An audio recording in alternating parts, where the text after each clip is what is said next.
The Lord cares about the shepherds of his church, fundamentally because he loves the sheep of his church.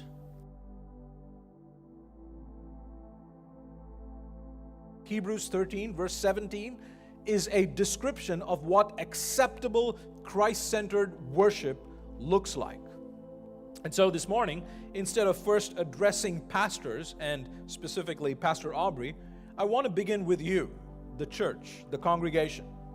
You see, what a pastor is called to do is not going to make any sense to you if you don't understand the importance of the church, of the body of Christ. Ephesians 5:25 tells us that Jesus loved the church and gave himself up for her. Christ is the head of the church.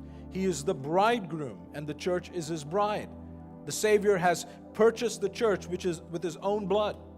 And so the pastor's task is both a privileged one and a daunting one, because the church belongs to Jesus. He is the great shepherd of the sheep. So members of ECC, you should know this, that you belong to your Savior. Churches don't belong to pastors, they belong to Jesus.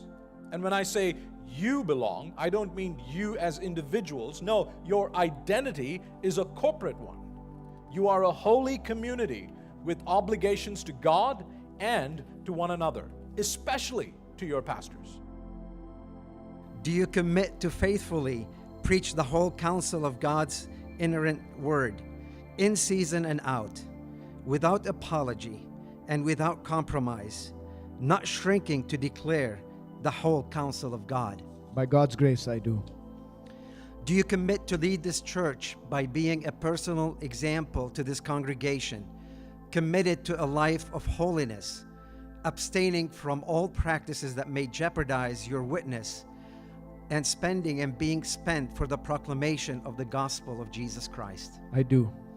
Do you commit to lead this congregation by being a personal gospel witness in your own life? I do.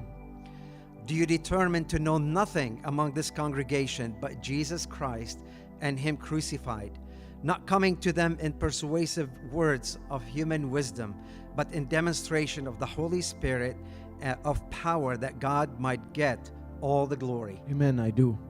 Do you commit to yourself to loving this congregation by praying fervently for those Christ purchased with His own blood and has called you to shepherd in His church?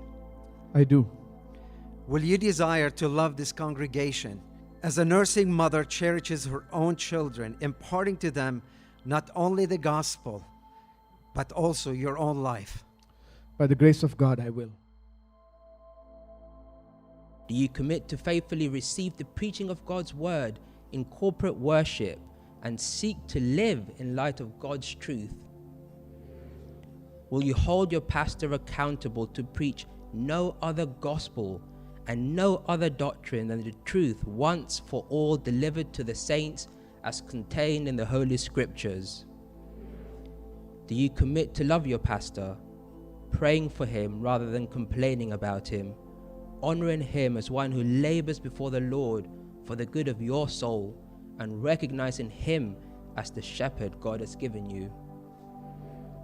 Will you labor together with your pastor as he seeks to equip you for the work of the ministry, and devote yourself to building up the body of Christ humbly and cheerfully, so that by God's grace you might accomplish the mission of the church?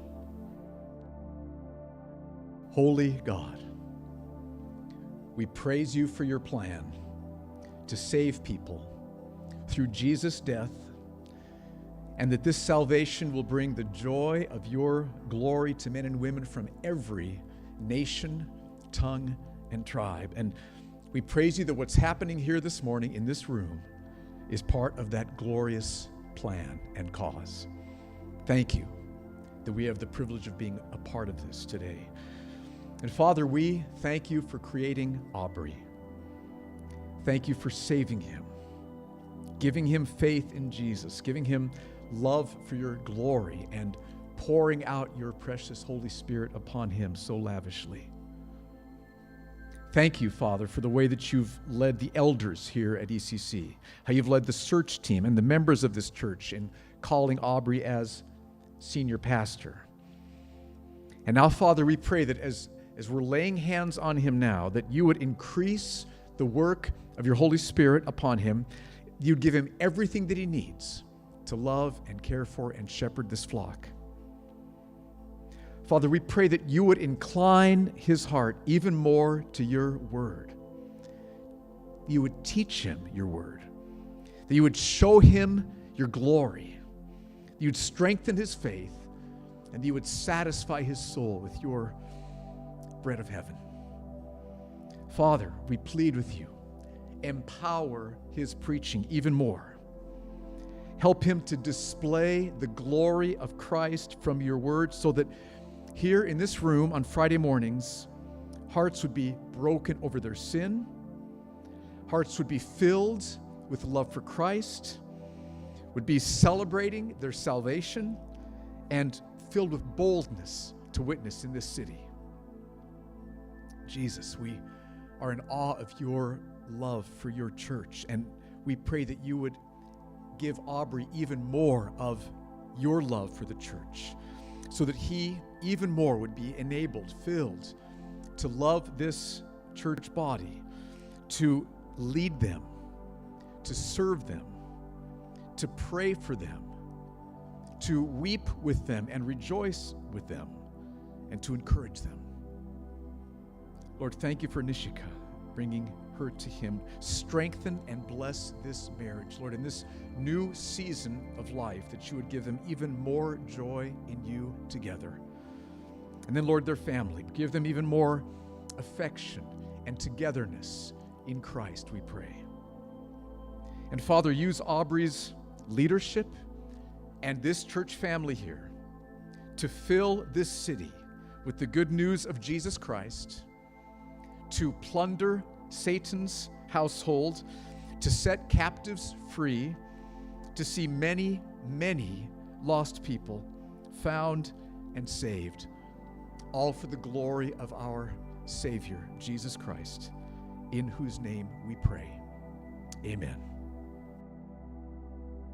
We pray, O Lord, for the members of this congregation to have a fertile heart to receive your word that will result into transformation of lives, and to be filled and grow in the knowledge of your will in all spiritual wisdom and understanding.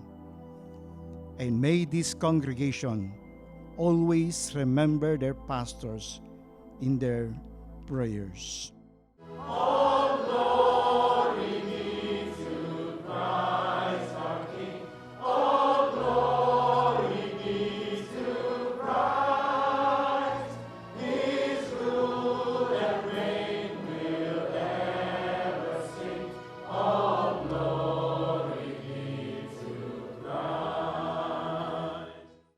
ECC, before I ask you to stand again for the benediction, I just want to say 3 words. I love you. Would you please stand? And hear this good word again from the Epistle to the Hebrews. Now may the God of peace, who brought again from the dead our Lord Jesus, the great shepherd of the sheep, by the blood of the eternal covenant, equip you with everything good, that you may do his will, working in us that which is pleasing in his sight, through Jesus Christ, to whom be glory forever and ever. And all God's people said, Amen.